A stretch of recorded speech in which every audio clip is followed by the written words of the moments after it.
All right, YouTube, how you doing? Welcome back to the channel. Today we're jumping into another reaction video. We're reacting to a video titled "This Trade Makes the Boston Celtics the 2023 NBA Champions," from a YouTube channel called Crispy Flakes. I've seen a few of his videos in the past, so I'm excited to jump into this one. He seems to have a trade that guarantees the Celtics, and being a huge Celtics fan, that's good for me and good for any Celtics fans out there. He has a trade in his brain that guarantees the Celtics win the championship next season. So I'm excited to jump into this one. I have not seen the video in its entirety yet, so I don't know what the trade is or, anything about what his idea is. So I'm definitely excited to jump into it. Make sure you guys leave your reaction, I guess, to the trade idea in the comments down below. I'm excited to see what you guys think of it. I'll save my reaction till the end of the video. We're gonna go and watch what he thinks the trade should be, and then I'm gonna jump into the highlights of that player, and we're gonna kind of watch the highlights, and then I'll save my honest take on that trade for the end of the video. So stay tuned for that. Make sure to watch all the way through. Also, hit that like button, hit that subscribe button, and guys, I do want to give a big thank you to the ballers on the channel.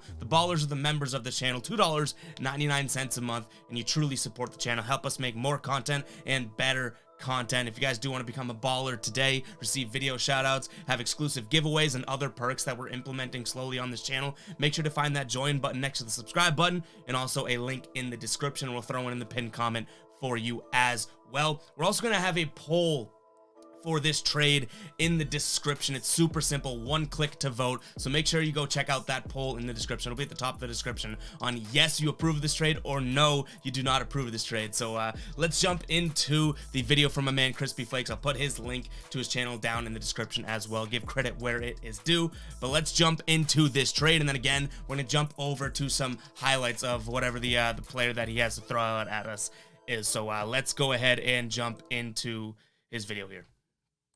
But man, let me start off by saying this.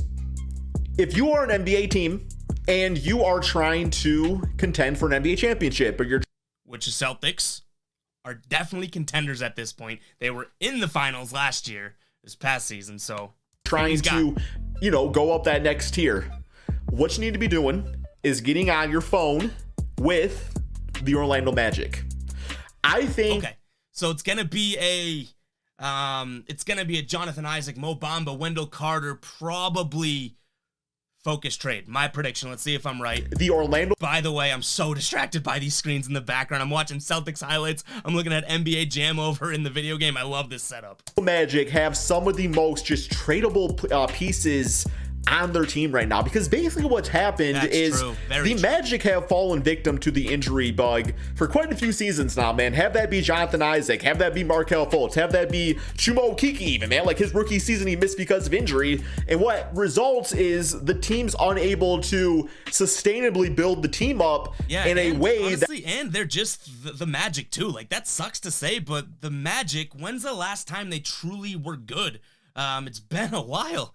Obviously Dwight carried them for a while, but even that is so many years ago. So they're just the Magic at this point too. Throw aside the injury bug, and I'm not even trying to rag on the Magic or Magic fans or start beef there or anything. No, like the Magic, suckily enough for them, just have had no luck in terms of building a team, whether it's injuries or not. And especially when he mentioned some of these young players here and sort of how they have potential field players and everything like that, because the Magic have been such a distraught franchise for a little while now, these players don't even have that goal of being like, oh, let's stay with the Magic and build something. So they are definitely a seller in this market right now because they want to get something for these players, most likely before they walk away, I would assume, if I'm managing the Magic.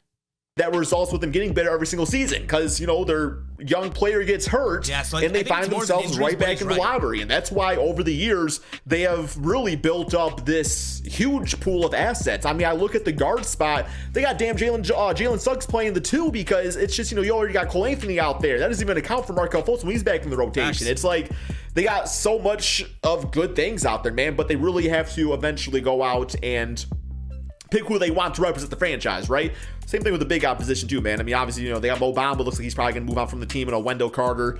Jonathan Isaac fits in with that too. And obviously, they're going to get probably like Chet or Paolo in the draft. So that's kind of what I'm getting at with them, man. Which is why, if you're trying to contend, and these teams are trying to get rid of these players because they want to consolidate the roster, man, that means you can probably get them for a pretty good price. And without a doubt in my mind, for the Boston Celtics to just bolster their chances of winning. Comment down below who you think it is. Who is it? The NBA Finals next year. They need to go out and trade for both Jonathan Isaac and Terrence Ross. So it's a two. I like that. He's targeting two guys here. It's not just one. I kind of even forgot Terrence Ross existed, even though he's been in like linked to Celtics trade talks and everything like that for a little while. But I like that trade. I'm excited to kind of react more and more to that. We'll jump into some Jonathan Isaac highlights in just a bit in the video. But I don't hate this trade so far. I want to see who he thinks the Celtics would be giving up in this deal, though. That's massive in my mind. But damn if I didn't think that Jonathan Isaac just fit into this team absolutely perfectly. Because next year he goes on the team, comes off the bench as a sixth man. Yeah, I'm a kind of a firm believer that if it ain't broke, don't fix it. I think that okay, so a sixth man play here. You're going to have Terrence Ross and Isaac now coming off the bench, I assume. So I'm curious, because I don't think you get Jonathan Isaac and Terrence Ross without probably giving up.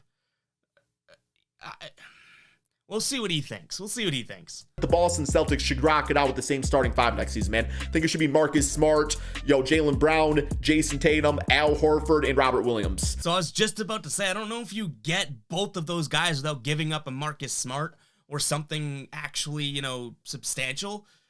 Because, yeah, Terrence Ross, I mean, obviously is kind of a journeyman bench player, absolute bucket, sure.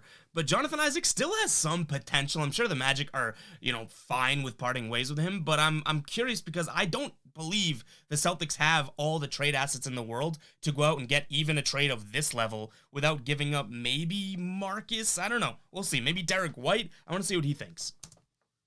I think that's great. Like, I don't know. But I also recognize, too, that Al Horford is going to be another year older. And, yeah, I mean, just, not everybody's a LeBron James. He can play that until they're 97. Right in the background as he's talking, Al Horford's getting old. Al Horford, look at him. And, yeah, I mean, just, not everybody's a LeBron James. He can play that until they're 97 years of age.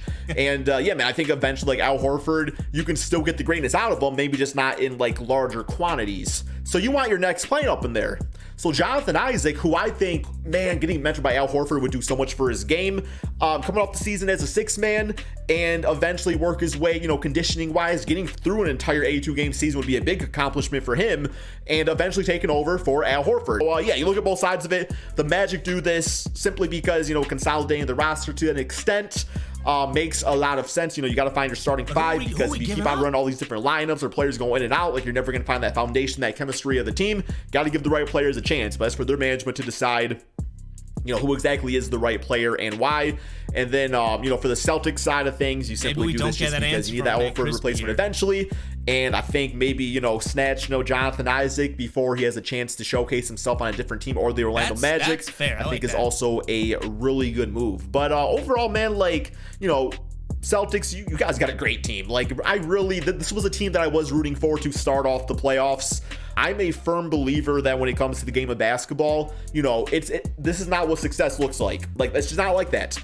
What happens is it's stepping stones along the way. You're coming up short, but that doesn't mean that fire still doesn't burn deep. You guys are in a very good situation. You got to enjoy the process. And Celtic fans, you got to enjoy the process a lot longer than 28 other teams in the NBA. So, don't feel too bad about yourself there.